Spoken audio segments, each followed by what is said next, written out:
cela a été dit, nous sommes rassemblés. Et à cette occasion, la parole de Dieu nous invite à une seule chose, évangile de ce jour. Et venir à Jésus pour vivre la communion. On salue en disant la grâce de Jésus notre Seigneur, l'amour de Dieu le Père et la deuxième lettre de l'apôtre Paul aux Corinthiens. C'est tiré de la Bible. Tout ce que l'Église fait est inspiré de la parole. Nous les catholiques, nous sommes paresseux pour lire la parole de Dieu, pour nous laisser former à la parole de Dieu. Voilà le seul chemin du salut. Venir à Jésus. Dans l'évangile de Jean, ce matin, Jésus s'écrie dans le temple qu'il salue, soif de Dieu, qu'il vienne à moi et qu'il boive de vie. C'est l'Esprit Saint. Celui qui vient à Jésus, par la foi, reçoit l'Esprit Saint. Et c'est ainsi que Jésus accomplit ce qui a été promis par Dieu dans l'Ancien Testament, dans le prophète Joël. Nous l'avons entendu dans la première lecture. Et dans le livre de Joël, nous voyons une effusion de l'Esprit Saint. Effusion de l'Esprit Saint. Quand on parle d'effusion de l'Esprit Saint, il y en a qui en font leur monopole. Non, c'est l'Esprit Saint qui est répandu. C'est ça. L'Esprit Saint est répandu. En ce jour-là, je répandrai de mon esprit sur toute chair. Personne n'a le monopole. L'Esprit Saint est répandu sur toute chair, pourvu qu'on croit en Jésus-Christ, qu'on ouvre son cœur. L'Esprit Saint est répandu sur toute chair. Il faut l'accueillir et lui permettre d'agir en nous. C'est l'universalité de l'Esprit Saint. Quand on parle de l'effusion de l'Esprit Saint, c'est ça, l'universalité du don de l'Esprit Saint. Dieu n'est pas avare. Dieu répand son Esprit Saint sur toute chair, c'est-à-dire sur toute personne humaine. Quand on parle de la chair dans les textes bibliques, il y en a qui pensent tout de suite à la sexualité. Non, c'est pas ça. La chair, c'est ce qui caractérise l'homme. L'homme qui a besoin de Dieu. Et alors, l'Esprit Saint est répandu sur toute chair, sur tout homme, sur toute femme qui ouvre son cœur à la foi en Jésus-Christ. Et l'Esprit Saint est donné pour que nous puissions agir. L'Esprit Saint n'est pas donné pour qu'on aille dormir. Il y en a qui dorment déjà. Comment vous pouvez être témoin si vous dormez? L'Esprit Saint est donné pour qu'on parte. Et dans ce que nous avons entendu de la lettre de Paul aux Romains, il est dit, l'Esprit Saint vient au secours de notre faiblesse. C'est pour ça que dans la promesse que Jésus a faite à ses apôtres, il a dit, attendez à Jérusalem jusqu'à ce que je vous envoie la force d'en haut. La force d'en haut. La force qui vient de Dieu, c'est l'Esprit Saint. C'est la force. Donc il vient au secours de notre faiblesse. Et le premier secours que l'Esprit nous apporte, c'est le secours dans la prière. Dans la prière, comme dit l'apôtre Paul. Parce que nous ne savons pas prier comme il faut. Parce qu'il ne s'agit pas de prier, mais il faut prier comme il faut. Et l'Esprit Saint, dit l'apôtre Paul, connaît les intentions de Dieu. Donc il peut nous aider à prier comme il faut, comme Dieu veut. Parce qu'il y en a qui prient comme les prêtres de Baal. Comme les prophètes de Baal. Vous connaissez Baal? Baal, c'est un dieu païen de l'Ancien Testament. Quand le peuple d'Israël sortait d'Égypte, ils ont traversé le désert, ils ont rencontré plusieurs peuples. Et les peuples avaient leur dieu. Donc, il y avait un dieu païen qu'on appelait le dieu Baal. Et donc ces prêtres-là, quand ils prient là, ils font beaucoup de bruit. Ils font beaucoup de bruit. Donc le prophète Élie se moquait d'eux. Et nous, souvent nous prions comme les dieux, les prêtres Baal. Nous faisons beaucoup de bruit. Est-ce que Dieu il est sourd? Il est sourd? Il n'est pas sourd. Il dit avant même que tu n'ouvres la bouche là, il sait ce que tu dois dire. Donc il ne faut pas crier. Il y a quelqu'un qui a dit, le bruit ne fait pas de bien. Et le bien ne fait pas de bruit. Ce qui est bien là, ce n'est pas du bruit. Quand il y a du bruit quelque part là, c'est que ce n'est pas bon. Donc il ne faut pas faire du bruit quand vous priez. Et donc l'Esprit Saint vient au secours de notre faiblesse. Parce que nous ne savons pas prier comme il faut. Et il nous aide à prier. Mais au-delà de la prière, le plus grand secours que l'Esprit Saint nous donne, c'est l'amour. C'est l'amour. Et je voudrais en profiter pour parler des charismes, des dons spirituels. Les dons spirituels, c'est-à-dire des dons qui viennent de l'Esprit. Voilà. Quand on parle des dons spirituels, il y a l'Esprit Saint dedans. Spiritus, spirituel, l'Esprit Saint. Donc j'en profite pour parler des dons spirituels. Parce que dans nos communautés, nous sommes désireux des dons spirituels. Et c'est une très bonne chose. Alors il ne faut pas dire des dons charismatiques. Parce que le don, c'est déjà charisme. Donc quand je dis don charismatique, ça fait charisme charismatique. On dit don spirituel, ou bien des charismes. Et donc dans la communauté, nous sommes désireux des charismes. On cherche des charismes. Et la tentation, c'est de chercher les charismes extraordinaires, pour ne pas dire bizarres. Des charismes bizarres. Donc l'apôtre Paul s'en préoccupe dans la communauté de Corinthe. La communauté de Corinthe, c'est comme nous. Les gens aimaient les charismes. Et ils recherchaient des charismes extraordinaires, spectaculaires. Quand tu as ces charismes-là, tout le monde te regarde. C'est ça qu'ils cherchaient. Donc l'apôtre Paul va mettre de l'ordre. Vous savez ce qu'on appelle ordre. Voilà. Quand quelque chose est désordonné, alors on met de l'ordre. Donc il va mettre de l'ordre dans la communauté de Corinthe. Et ce qu'il faut retenir, et qui est essentiel, fondamental, c'est que l'apôtre Paul invite à rechercher spirituel les plus importants, les plus grands, supérieurs. Et il dit, je vais vous montrer le plus important. Alors il faut lire ça dans 1 Corinthiens chapitre 12 jusqu'au chapitre 14. Il faut lire les 3 chapitres ensemble pour voir comment l'apôtre Paul met de l'ordre et invite à aller. Et ce qui est accessoire, aller à l'essentiel.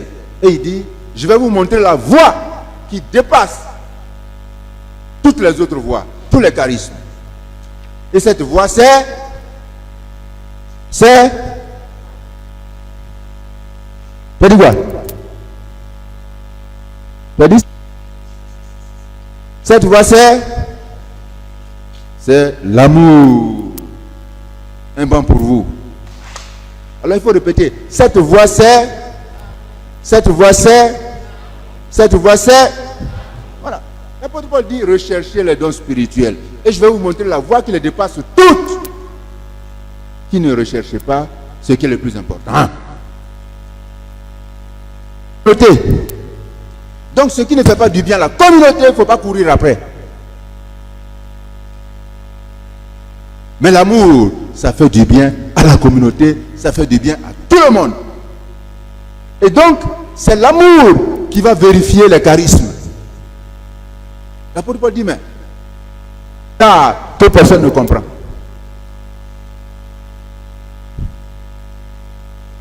Donc, il dit, si tu parles la langue des anges et que tu n'as pas l'amour, cela ne sert à... Mais tu as la foi qui transporte les montagnes. Si tu n'as pas l'amour, cela ne sert à charité. Donner ton corps à brûler. Si tu n'as pas l'amour, cela ne sert à... Vous voyez? Donc le plus important, c'est l'amour. Et c'est l'amour qui fait l'unité dans la perfection. L'amour va ensemble avec la communion. Tu aimes ton frère et tu ne vis pas la communion avec ton frère. Alors vous voyez, chers frères et sœurs, nous sommes dans une église qui est une église communion. Donc il faut chercher tout ce qui rassemble. Il faut chercher ce qui rassemble. Et c'est l'amour qui rassemble, qui fait l'unité dans la perfection. Et cet amour va jusqu'au don de soi pour les autres. Jusqu'au don de sa vie pour les autres. Il n'y a pas de plus grand amour que de donner sa vie pour les autres. C'est ça. C'est à cela que vous êtes appelés. Essentiellement. C'est à cela que vous êtes appelés. Vous les confirmants d'aujourd'hui. Et nous qui avons été confirmés depuis, c'est à cela que nous sommes appelés. L'amour qui va jusqu'au don de sa vie pour les autres. Alors, nous sommes dans des communautés où les gens refusent de donner leur vie pour les autres. Personne ne s'engage. Personne ne s'engage. Quand il y a quelque chose à faire sur la paroisse, on ne trouve personne. Mais quand il y a la danse autour des funérailles, tout le monde est là. Quand il y a la danse arrosée de Chapalo, tout le monde est là. Mais quand il faut s'engager en donnant son temps, en donnant ce qui est précieux à nous pour la communauté, en manifestant l'amour pour la communauté, alors en ce moment-là, on ne nous voit pas. On ne nous voit pas. Voilà que l'Église en Côte d'Ivoire a comme vision d'être une Église communion autonome au service de tous. Mais c'est la concrétisation du charisme, de la voix supérieure à toutes les voix, l'amour. L'Église veut être une Église communion autonome au service de tous. Dans cette Église, personne ne doit se sentir isolé. Personne ne doit se sentir isolé et vivre sans les autres. Tous, nous devons être en communion parfaite, en partageant nos biens. C'est ça l'Église. Il n'y a pas d'église d'individualistes. Il n'y a pas d'église d'égoïstes. L'Église, c'est le rassemblement des hommes qui s'aiment et qui donnent leur vie, qui vont jusqu'au partage de leurs biens les plus précieux. C'est pour ça, dans la première église de Jérusalem, les chrétiens mettaient tout en commun. Voilà, à la Pentecôte, nous sommes invités à tout mettre en commun. À tout mettre en commun, à mettre ce que nous avons de précieux en commun, pour que cela serve à l'évangélisation dans tout le pays. Pour que cela serve à prendre en charge nos communautés, les membres de nos communautés, surtout les plus faibles. C'est ça, le Fonds national catholique. Le Fonds national catholique, c'est l'expression du charisme de l'amour, l'expression du charisme de la communion. Et donc, je vous invite, nous tous, à entrer dans cette vision d'une église communion autonome. Et particulièrement vous qui allez être confirmés maintenant, il faut savoir qu'un chrétien, il partage avec les autres. Un chrétien, s'il a beaucoup d'argent, il donne à ceux qui n'en ont pas. On met en commun et on s'organise pour avancer. C'est ça le chrétien. Le chrétien, ce n'est pas le riche avare, égoïste. Alors, prions, chers frères et sœurs, pour que l'Esprit Seigneur que nous allons recevoir en venant à Jésus-Christ, parce que c'est en lui seul que nous pouvons recevoir l'Esprit du Seigneur, qui nous conduit au salut. Demandons la grâce de pouvoir être témoin de cet amour. Le seul don qui mérite d'être recherché et qui est utile à la vie de la communauté. Amen.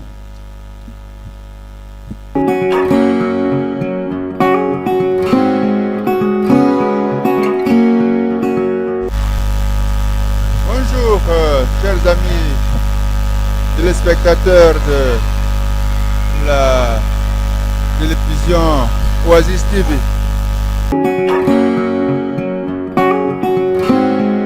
Mais d'abord, vous ne venez pas d'assister, vous venez de participer. Parce que le temps où on assiste au messe, c'est fini.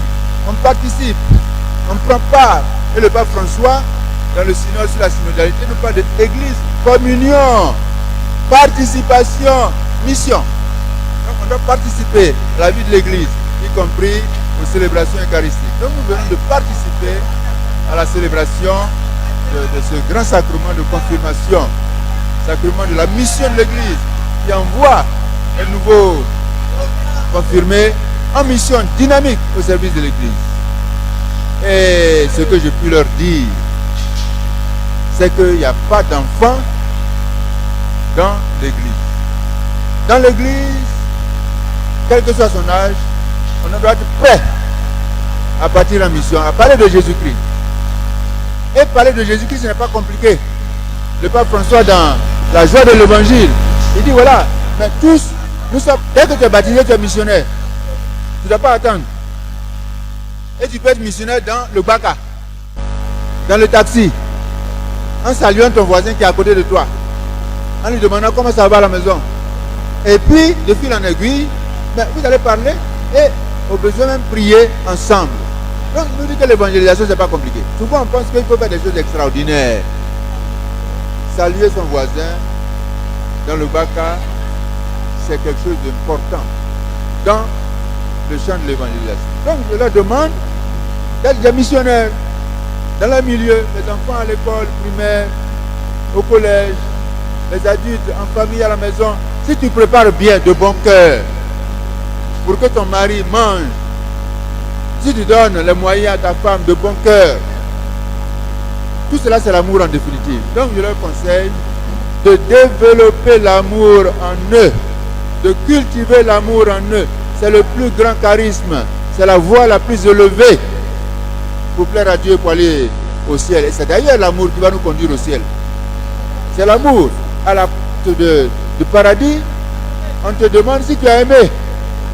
On pèse ton cœur pour qu'on voit si ton cœur est lourd d'amour. Donc tu développes ce charisme-là. Donc c'est ce que je leur fais. Et c'est en même temps ce que je souhaite à nous tous qui allons célébrer la venue de l'Esprit Saint sur l'Église, sur la communauté des disciples. Demain, que cet esprit inonde nos cœurs d'amour et que notre générosité se fasse toujours inventive. Voilà ce que je voulais dire.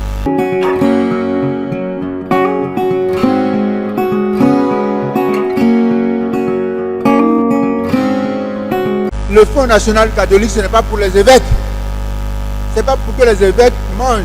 Ce n'est pas pour que les évêques dorment. Alors il y en a qui tuent la maison à la cité de la Pita, ces maisons qui traitent des prêtres. Non!